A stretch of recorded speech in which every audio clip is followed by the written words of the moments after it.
ជាតិនិងអន្តរជាតិចូលមកលេងកំសាន្តហើយលើពីនោះទៀតប្រទេសជាតិក៏អាចរកចំណូលបានមកពីការ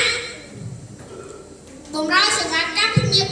ជូនភ្ញៀវទេសចរផងដែរហើយប្រជាជនខ្លះទៀតក៏អាចរកចំណូលបានមកពីការលក់វត្ថុអនុស្សាវរីយ៍ដូចជាខ្សែដៃបង្គីខ្មែរក្រមាខ្មែរនិងចំណីអាហារផ្សេងៗទៀតទី3បរិស្ថានស្អាតធ្វើឲ្យប្រទេសជាតិមានភាពរីកចម្រើនឧទាហរណ៍បើប្រទេសខ្មែរយើងមានបរិស្ថានស្អាតប្រជាជនចេះរួសរាយរាក់ទាក់ស្មោះត្រង់គេក៏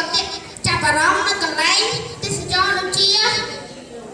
ប្រាសាទអង្គរវត្តប្រាសាទតាព្រហ្មប្រាសាទបន្ទាយស្រីនិងប្រាសាទផ្សេងៗទៀតហើយនៅតំបន់ធម្មជាតិដូចជាប្រាសាទ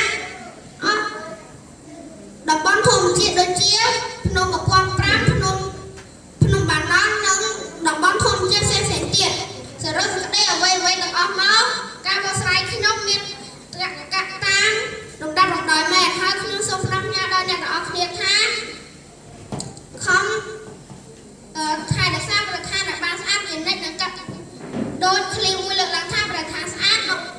គឺផ្ដើមចេញពីយើងអ្នកទាំងអស់គ្នាឥឡូវនេះការបកស្រាយរបស់ខ្ញុំបានមកដល់ទីបញ្ចប់ហើយខ្ញុំសូមអរគុណសូមជម្រាបលា